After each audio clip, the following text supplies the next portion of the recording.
Assalamualaikum warahmatullahi wabarakatuh. Selamat datang kawan-kawan semua di channel Riam Biru. Terima kasih banyak untuk kawan-kawan yang sudah berkenan hadir di channel ini.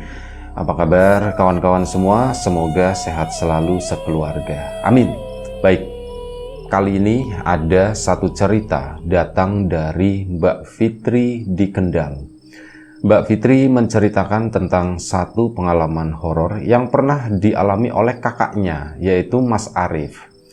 Kejadiannya sendiri tidak tahu gitu ya, udah lumayan cukup lama katanya. Jadi Mas Arif itu waktu itu orangnya memang lagi agak nggak stabil. Dalam artian kondisi mentalnya itu lagi terganggu, tapi bukan gila gitu, enggak ya. Jadi ada semacam trauma waktu itu. Mas Arif itu ceritanya kan pacaran sama seseorang, itu udah lumayan cukup lama, sekitar 5 tahun. Dan ya 5 tahun ngejagain anak orang, ternyata tanpa kabar, tanpa apa, tiba-tiba si perempuan itu mutusin Mas Arif. Dan 1 minggu kemudian si perempuan itu tunangan.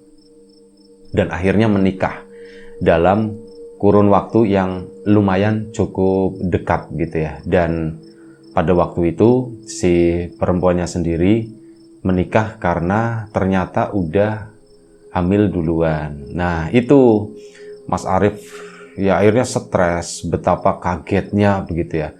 Meskipun di satu sisi hikmahnya, oh ternyata aku tahu sebelum aku, maksudnya sampai jadi sama dia gitu, misal diterus-terusin, dibukakan sekarang gitu, akhirnya ya wis lah, aku tahu kan ternyata ada penyakit seperti itu. Oh ternyata seseorang yang udah dikenal selama 5 tahun yang gak pernah diapa-apain sama Mas Arif, dalam artian itu benar-benar dijaga, oh ternyata begitu gitu ya. Ya wis tapi untuk bisa memahami hal tersebut, untuk bisa mengambil hikmah itu butuh waktu yang lumayan cukup panjang. Jadi butuh ya mungkin sekitar 1 bulan lebih lah Mas Arif sampai akhirnya bisa pelan-pelan kembali stabil lagi, bisa kembali bangkit lagi. Nah ini di masa-masa itu gitu ya, Mbak Fitri juga tidak terlalu ingat tahun berapa waktu itu ya, ini terjadi sesuatu. Jadi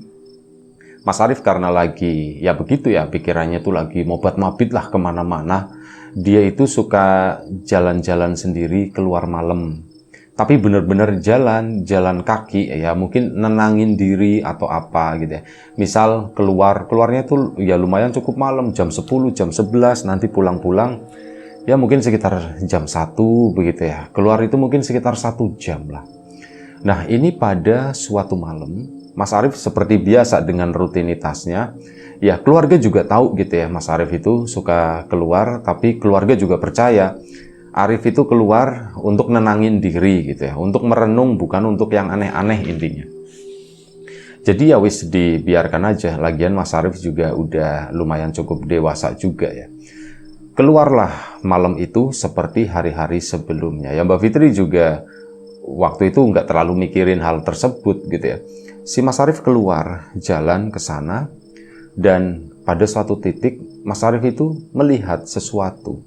Dan sebelum kita lebih jauh dalam cerita, mohon izin numpang dagangan dulu sebentar. Bawang gorengnya Wiji, bawang goreng renyah kualitas premium, tanpa campuran apapun, tanpa tepung, tanpa micin, tanpa singkong dan yang lain-lain gitu ya.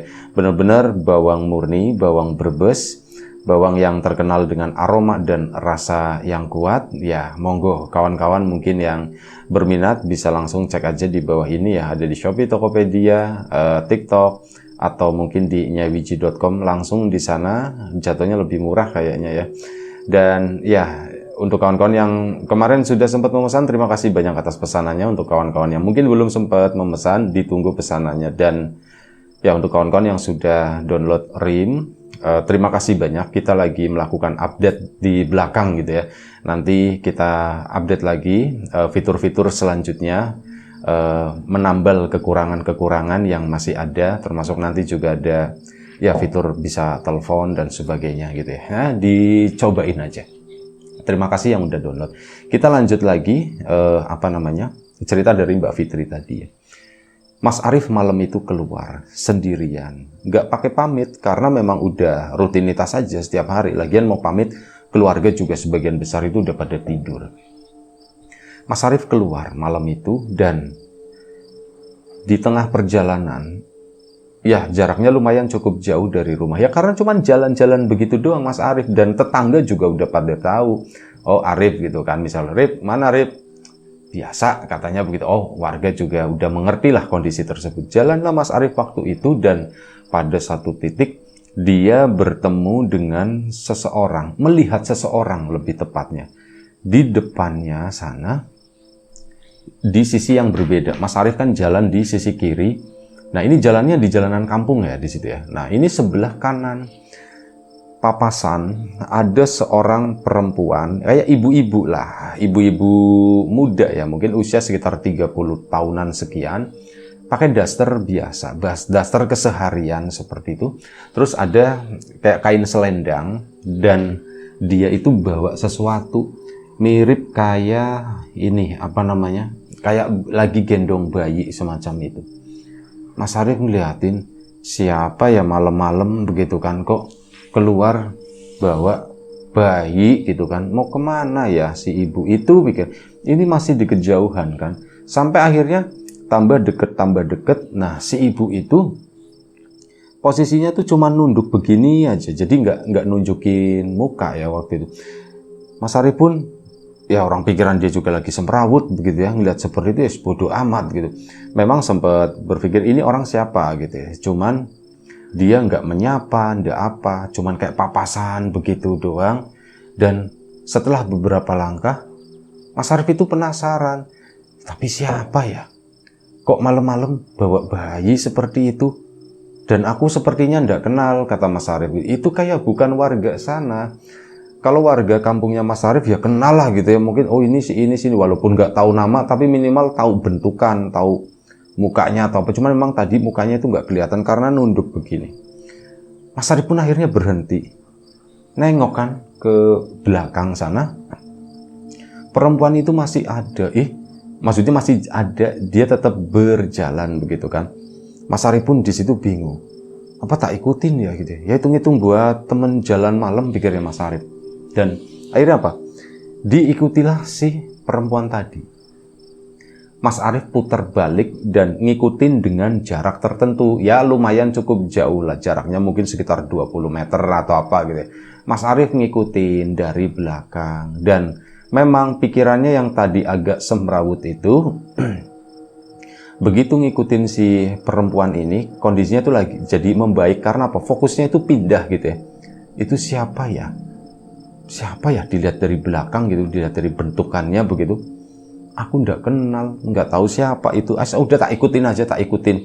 Mau kemana sih dia? Diikutilah sama Mas Arif. Kampung itu dilalahnya tuh sepi banget. Nggak ada satu orang pun yang masih melek. Nah, tadi ada tetangga gitu kan, warga yang sempat nyapa Mas Arif. Itu pun udah pada pindah, maksudnya udah pada pulang mungkin ya. Udah bubar di situ, udah sepi. Mas Arif terus ngikutin ke sana. Ya, tadinya sempat kepikiran, oh di depan kan ada warga, ini pasti ditanya ini. Oh ternyata warga ndak ada. Ya sudah, Mas Arif ngikut ke situ, si perempuan itu diikutin terus, dan si perempuan tadi belok ke arah kanan, nyebrang jalan. Nah, nyebrang jalan itu adalah jalan atau gang menuju ke makam. Cuman waktu itu Mas Arif ya nggak kepikiran kalau perempuan ini tuh akan menuju ke makam, karena di tikungan tersebut, di belokan itu masih ada beberapa rumah, lumayan cukup banyak, ada 20 rumah, makamnya itu lumayan ke dalam ke sana. Mas Arif pun mikir, oh mungkin orang sini kali ya, rumahnya di sini kali ya, cuman siapa ya.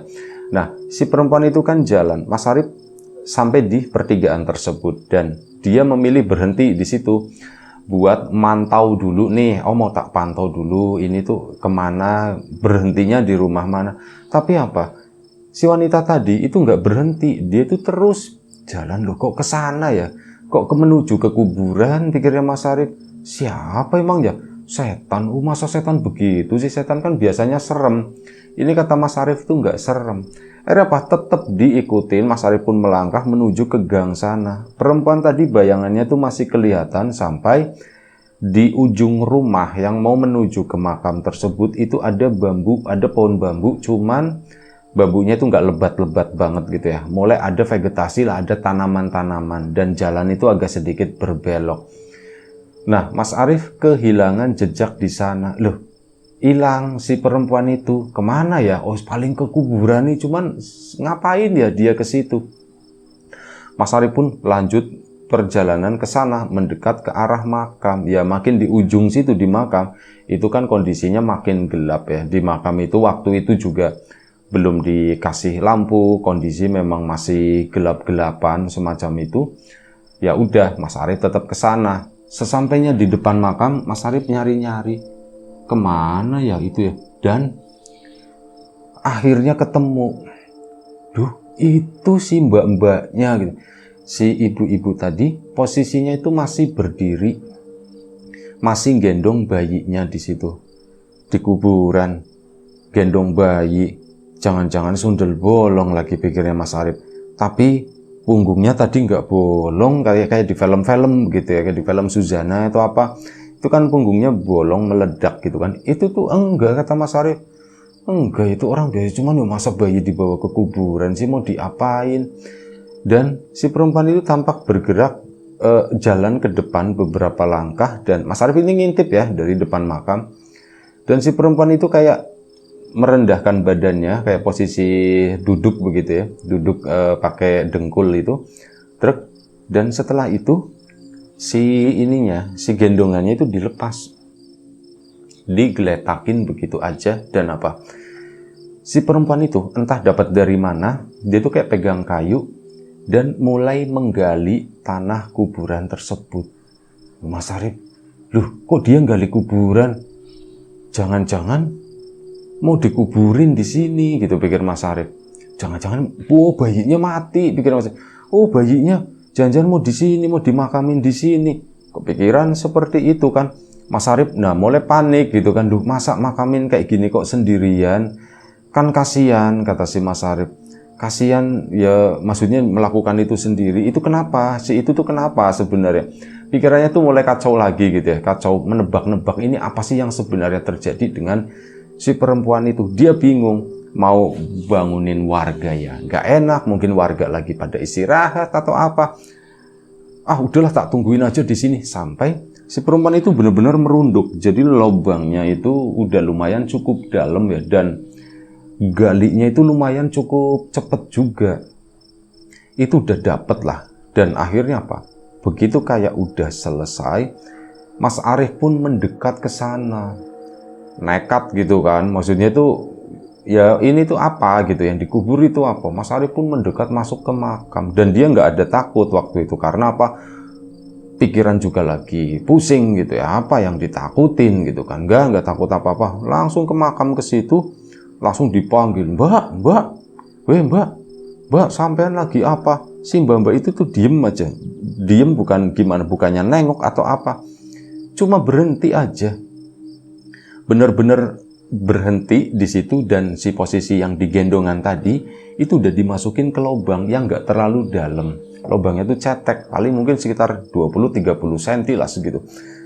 Dimasukin ke sana, Mas Arief mendekat gitu, mbak sampean kenapa nguburin kayak gitu sendirian malam-malam begini?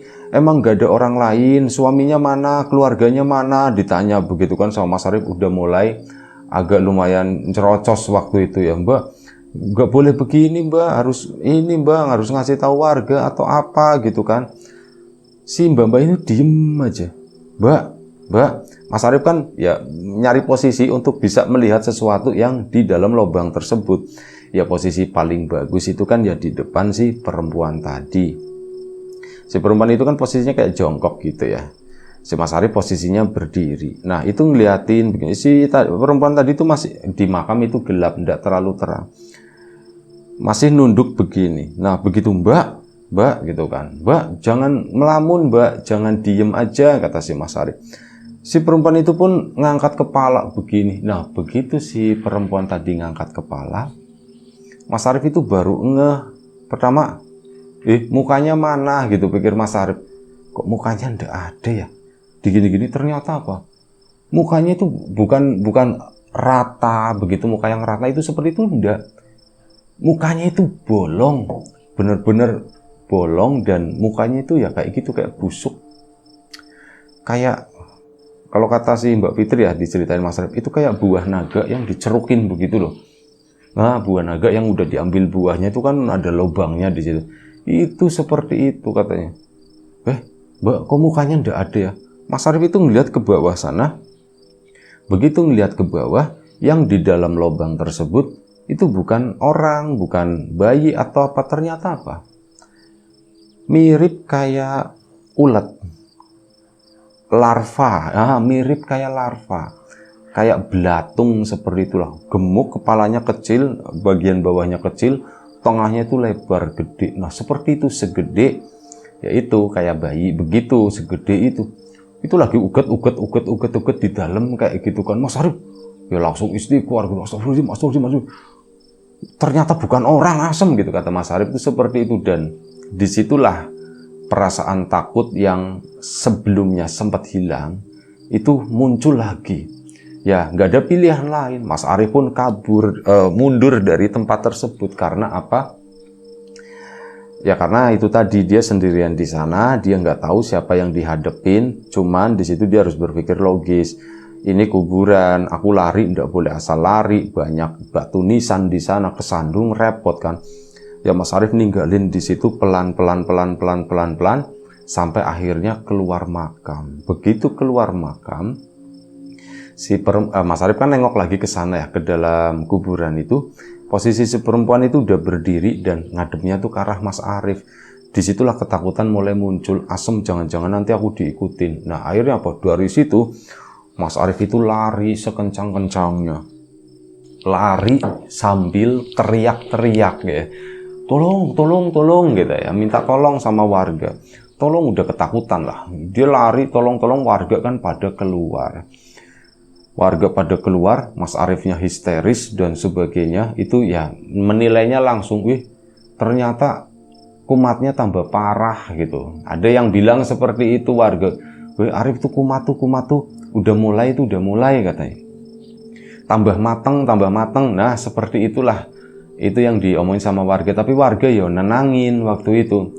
Rip, tenang Rip. Iya, tenang, aku tenang. Aku habis ngeliat setan, kata si Mas Arif. Lihat setan di mana? Di kuburan katanya. Ya di kuburan setannya banyak Rip, katanya begitu kata warga ya. Iya, cuman aku nggak ngeliat setan yang lain, cuman setan yang ini aku lihat. Di situ Mas Arif cerita. Cuman ya itu tadi, warga kan memang dasarnya mikirnya Mas Arif itu memang udah agak miring sedikit gitu ya. Jadi Mas Arif cerita, warga itu ya malah pada ngetawain, pada ya kayak gitulah, cengar-nyengir. Seolah-olah ya begitulah ceritanya, bukan, mohon maaf ya, maksudnya bukan orang yang lempeng gitu. Itu dianggapnya seperti itu. Ya Mbak Fitri juga akhirnya kan bangun semua keluarga, dikasih tahu itu Arif. Loh kenapa Arif? Akhirnya disusulin ke sana, kayak di depan rumah warga lah, disitulah dikasih minum dan sebagainya. Mas Arif cerita, yang nganggapnya begitu warga itu seolah-olah ya kayak cuman ini mah ceritanya Arif doang, intinya seperti itu. Akhirnya Pak Arif kan, Mas Arif dibawa pulang ke rumah. Ceritalah selengkap-lengkapnya di situ. Dan Mbak Fitria percaya apa yang diceritakan Mas Arif, karena Mas Arif itu ya enggak miring, dia itu masih waras, cuman memang kondisinya lagi agak sedikit depresi gitu aja. Dan ya tetap cerita itu didengarkan segala macam. Oh ya sudah, nenangin Mas Arif. Udah enggak apa-apa Arif, enggak apa-apa, sampai selesai. Dan udah kan, warga kan keesokan paginya tuh geger gitu. Arif semalam mau ngeliat begini yo. Masa sih yuk gitu. Ya orang begitu dipercaya, itu intinya kayak gitulah. Sampai akhirnya 2 atau 3 hari kemudian setelahnya, warga itu dibikin geger lagi. Jadi ada warga lain yang melihat itu, si sosok perempuan itu lewat di kampung mereka di sana. Dan ya warga heboh, loh ini kan kayak yang diceritain sama si Arif gitu, kayak diceritain.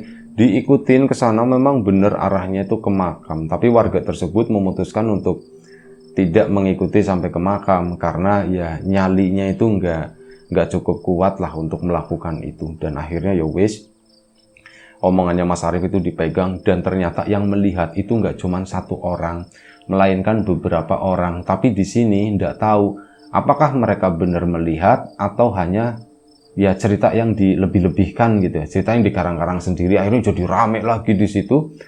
Perempuan bawa belatung intinya.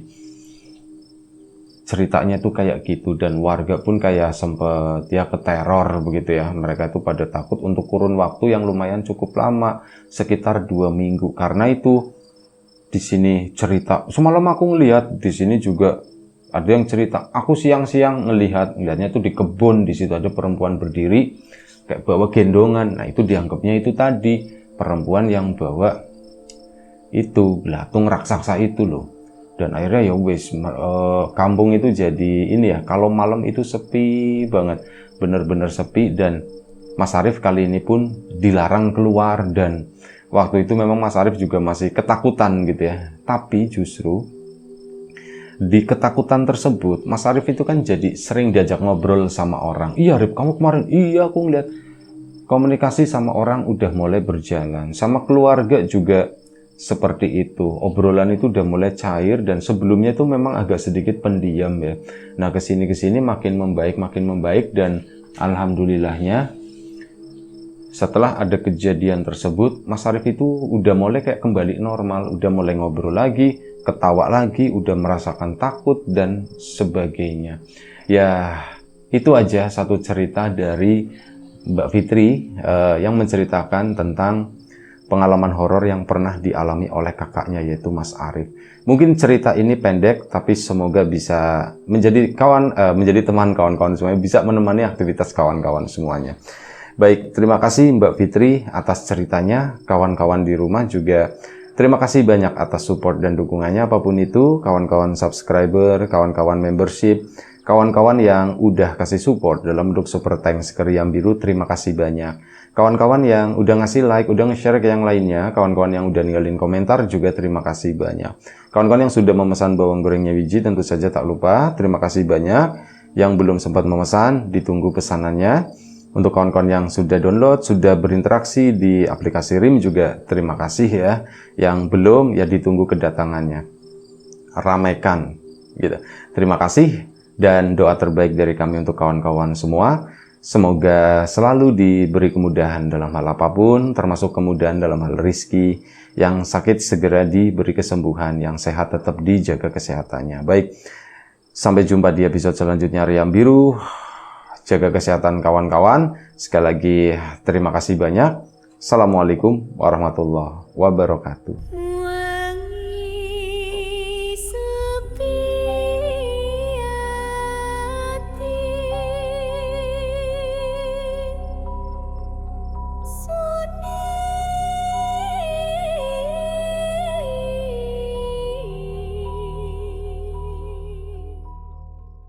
Jadi, tunggu apa lagi? Unduh RIM sekarang juga di App Store dan Play Store. Mulai berbagi kebahagiaan dengan teman-temanmu. Connect, share, and gift.